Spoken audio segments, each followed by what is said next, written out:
নমস্কাৰ বন্ধু বান্ধৱীসকল, পুনৰ স্বাগতম মোৰ এই চেনেলটিলৈ। আশা কৰোঁ আপোনালোক সকলো ভালে আছে, ময়ো ভালে আছোঁ। আজিৰ ৰেচিপিটো হৈছে চেৰি কেক। চেৰি কেক মোৰ অতি প্ৰিয় এটা ভাল লগা কেক হয়। আমিতো বহুত কেক খাইছোঁ, কিন্তু চেৰি কেক আপোনালোকে কোনে কোনে খাইছে কমেণ্টত জনাব। চেৰি কেকটো বহুত সহজে অতি কম সময়তে বনাব পাৰি। তেন্তে বেছি দেৰি নকৰোঁ, চাওঁ আহকচোন। আমাক এইখিনি উপকৰণৰ প্ৰয়োজন হ'ব। ইয়াতে মই আপোনালোকে দেখিছে চেৰি এক পেকেট লৈছোঁ, বেকিং পাউডাৰ লৈছোঁ, 2টা কণী লৈছোঁ আৰু বাটাৰ লৈছোঁ আৰু 1 কাপ ৰিফাইন তেল লৈছোঁ আৰু ময়দা 1 কাপৰ জোখত লৈছোঁ আৰু চেনি গুড়ি কৰি লৈছোঁ আধা কাপ। এতিয়া চালনীত ময়দাখিনি প্ৰথমে দি দিম। 1 কাপ ময়দা দিয়া হৈছে আৰু এয়া বেকিং পাউডাৰ দিছোঁ সৰু চামুচেৰে 1 চামুচ আৰু এইখিনি ভালদৰে চালি ল'ব।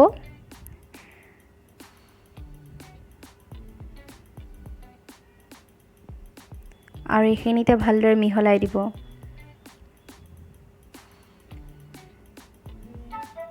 যিহেতু চেৰি কেক বনাইছোঁ সেইবাবে ইয়াতে বেলেগ একো পাউডাৰ দিব নালাগে।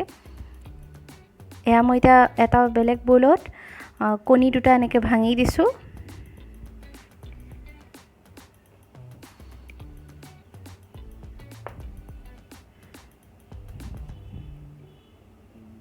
আৰু এইখিনিতে ভালদৰে ফেটি ল'ব।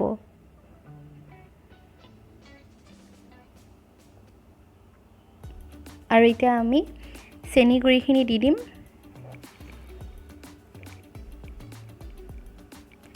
আৰু এইখিনিও ভালদৰে কণী মিশ্ৰণখিনিৰ লগত ভালদৰে এনেকৈ ফেটি ল'ব।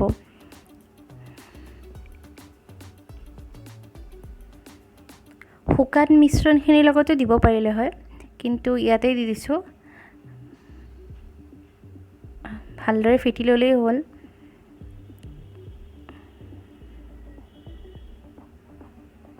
এতিয়া আমি শুকান মিশ্ৰণখিনিৰ লগত এইখিনি মিহলাম। এয়া যে গোটা অলপ থাকি গৈছে, এইখিনি ভালদৰে আৰু অলপমান মিক্স কৰি ল'ব। এতিয়া এইখিনি মই ইয়াতে ঢালি দিছোঁ।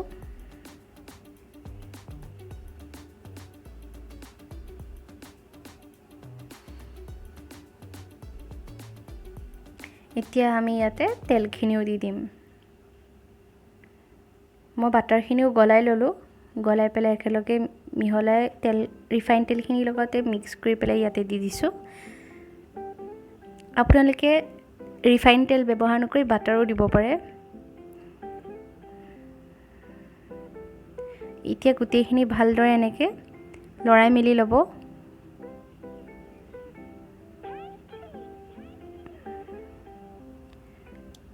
বেছি পাতল নকৰিব। আৰু বেকিং সোডা আধা চামুচৰ জোখত দিছোঁ, সৰু চামুচ দি। আৰু এতিয়া এইখিনি এনেকৈ ভালদৰে মিহলাই ল'ব।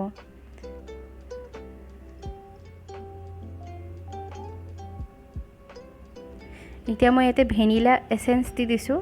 আপোনালোকে যিকোনো এচেঞ্চ দিব পাৰে ফ্লেভাৰটো আহিবলৈ, এটা ভাল সোৱাদ আহে কেকত।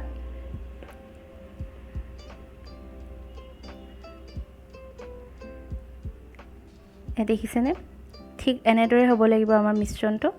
আৰু এইখিনি ৰেডি হৈ গৈছে। এতিয়া এনেকুৱা এটা হাৰ্ট শ্বেপৰ কেক টিন ল'ব পাৰে। আপোনালোকে যিকোনো কেক টিন ল'লেই হ'ল, যিকোনো শ্বেপৰ। এতিয়া মই ইয়াতে অলপমান ময়দা ছটিয়াই দিম।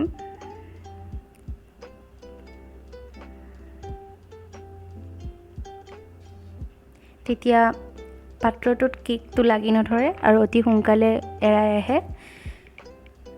এতিয়া ইয়াৰ ওপৰতে মই বাটাৰ পেপাৰখন দি দিম। এইখন মই ঘৰতে বনাই লৈছোঁ। আপোনালোকে যিকোনো বগা কাগজত অকণমান বাটাৰ গ্ৰীজ কৰি পেলাই বাটাৰ অলপমান সানি পেলাই এনেকৈ বনাই ল'ব পাৰে, বা আজিকালি দোকানতো কিনিব পাৰে বাটাৰ পেপাৰ।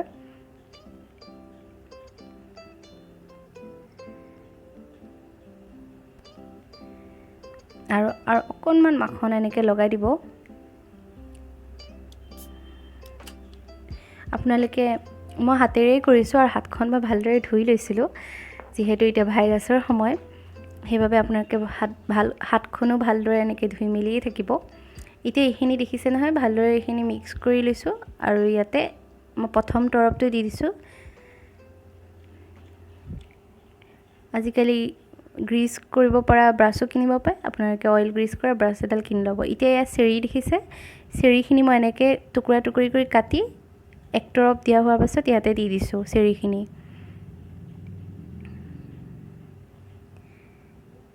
এইখিনি অকণমান এনেকৈ দি দিব। এতিয়া আৰু অন্য এক তৰপ মই দি দিলোঁ ওপৰতে, দেখিছে। ভালদৰে গোটেইখিনি দি পেলাই ল'ব। দিয়া হৈ গৈছে। এতিয়া এইখিনি অকণমান পাত্ৰটো অলপমান এনেকৈ কৰি দিব যাতে ওপৰত বাবলছবোৰ নাথাকে। এতিয়া মই এনেকুৱা কেৰাহীত বেক কৰিম যেতিয়া, এনেকৈ অলপমান নিমখ দি পেলাই আপোনালোকে এনেকৈ ষ্টিলৰ এটা ষ্টেণ্ড এনেকৈ দি ল'ব আৰু কেকটো বহাই দিব। মই তাৰ আগতে 10 মিনিট প্ৰি হিট কৰি লৈছিলোঁ গেছত। এইটো কিবা এটা লাগি আহিল। এতিয়া এইখিনি আপোনালোকে টাইম চাই থাকিব, মোবাইলত টাইমাৰ দি ল'ব। মই 30 মিনিটছত বেক কৰিম বুলি ভাবিছোঁ। এয়া মই 15 মিনিট হোৱাৰ পাছত এবাৰ চাই ল'ম সিজিছে নে নাই। এনেকুৱা এখন কাটা চামুচ ল'ব বা আপোনালোকৰ তাত যদি মিহি লাঠি কাঠি আছে সেয়া দিও চাব পাৰে। এয়া সিজিব বাকী আছে, মই আকৌ ভালদৰে এইখিনি বেক হ'বলৈ দিম। এয়া 30 মিনিট হৈ গৈছে। 30 মিনিটৰ পাছত মই এয়া আকৌ চাইছোঁ, একেখিনি জেগাতে আকৌ খুচি পেলাই চাব। এয়া আমাৰ কেকটো ৰেডি হৈ গৈছে। এতিয়া আপুনি গেছৰ ফ্লেমটো অফ কৰি দিব আৰু গেছৰ ফ্লেম ল' টু মিডিয়াম কৰি থাকিব। প্ৰথমতে আপোনালোকে গেছৰ ফ্লেমটো অলপমান হাইত ৰাখিব, 5 মিনিটৰ পাছত ল'লৈ লৈ যাব আৰু কম চিমতে এইটো বেক হ'বলৈ দিব। আমাৰ এতিয়া কেকটো ৰেডি হৈ গৈছে। এতিয়া মই বাটাৰ পেপাৰখন গুচাই ল'ম।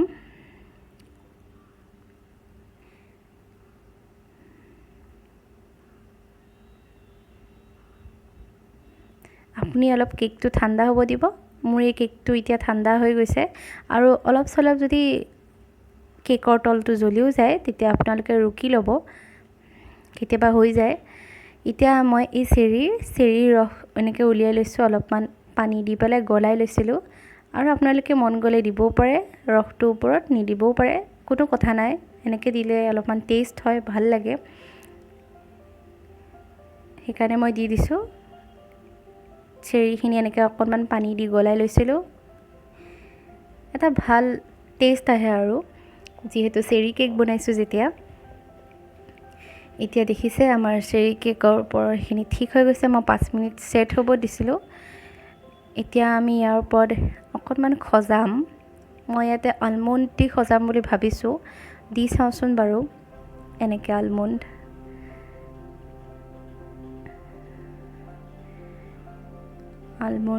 এনেকৈ কাটি মেলিও দিব পাৰে, টুকুৰা টুকুৰি কৰি। মই সেই দুইটা আলমণ্ড গোটা দিলোঁ, সেইকেইটাও মই কাটি দিম পাছতকৈ, কাটি ধুনীয়াকৈ সজাই দিম। মই এনেই দি চাই আছোঁ। এই দুটা এতিয়া মই কাটি দিছোঁ। এনেকৈ টুকুৰা টুকুৰি কৰি অলপ কাটি দিব আৰু এনেকৈয়ে সজাই দিব। নসজালেও হয়, সজাবও পাৰে, সজালে অলপ দেখিব ভাল দেখি, সেইকাৰণে অলপমান সজাই দিছোঁ। আপোনালোকে ইয়াতে আজিকালি বজাৰত হুইপিং ক্ৰীম কিনিব পাৰে। ক্ৰীমটো অলপমান আপোনালোকৰ যদি হেণ্ড ব্লেণ্ডাৰ আছে সেয়াৰে অলপমান হুইপ কৰি পেলাই ক্ৰীমটোও দিব পাৰে ওপৰত, বা এনেকৈও দিব পাৰে।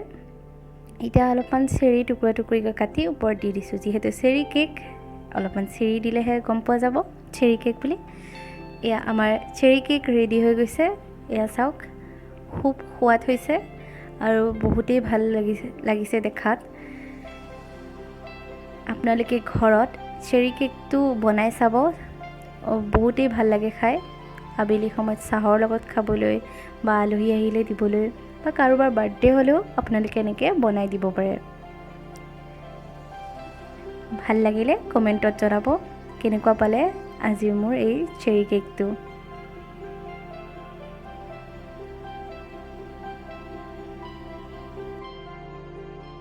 তেন্তে বন্ধু বান্ধৱীসকল, আপোনালোকে আজি মই বনোৱা চেৰি কেক ৰেচিপিটো কেনেকুৱা পালে কমেণ্টত জনাব। কিবা ভুল দেখিলে সেইটো মোক আপোনালোকে ক'ব, মই শুধৰাব চেষ্টা কৰিম আৰু নতুন নতুন ৰেচিপি মই এনেকৈ লৈ আহি থাকিম। আজিলৈ ইমানতে সামৰিছোঁ। Bye bye.